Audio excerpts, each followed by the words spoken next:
Hello, my name is Kim. I'm with the Plus Size Podcast, and we're a community-focused podcast around education and advocacy with obesity and metabolic disease.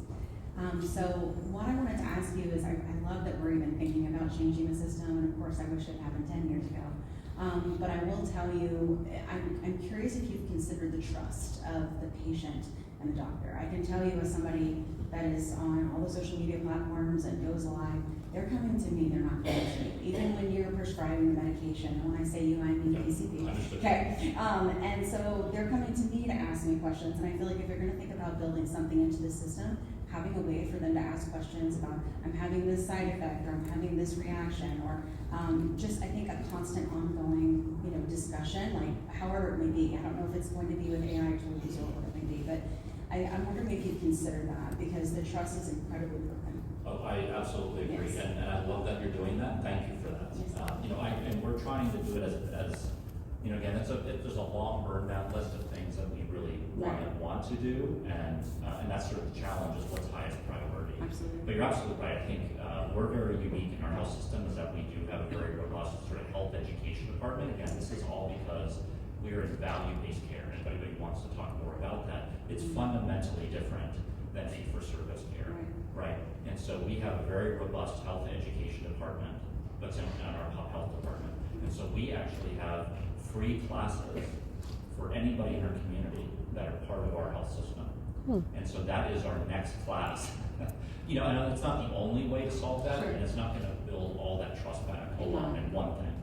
But it's really more a matter of how can we, one of the courses is, we have one about lifestyle, and frequently, it's really lifestyle medicine, but it's frequently 80% of the people that enter it are really wanting to do it for their goal of losing weight.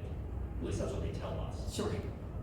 But then really the next one is managing side effects, right? Answering questions, even if it's about GLP-1s or just obesity treatments. Right. And trying to share and educate with what we think is evidence-based information, to the public. And usually in those type classes, there's some degree of question and answer, right? And so we want to, and that's actually very informative. When we have our original curriculum, usually we need to change it pretty quickly because of all the questions we get to sort of manage or preempt those questions. Yeah. And so that's really where we're at now, is sort of creating that curriculum. But our goal is really to have essentially a free class, with similar to the other types of things we have that are virtual, and to try to build that trust back up, or at least create another safe space so that patients can engage with our health system, even if it may not be their PCP alone, but engage with us in a way that hopefully is evidence-based, accurate, and successfully able to build that trust back and give the patients what they're really looking for. We're trying to create a new direction for them. I think that's great. I think that so something I am an advocate, but I work in tech, and some of the things that we would do when we're trying to get people comfortable with product and technology, which I think we know is the way of the future, is to have people come office hours type of feel, right? Exactly. Yeah. So even with our podcast, so we interview experts in the field of obesity, obviously, to make sure that everything is driven, and we also tie that to patient stories so people can kind of understand and empathize.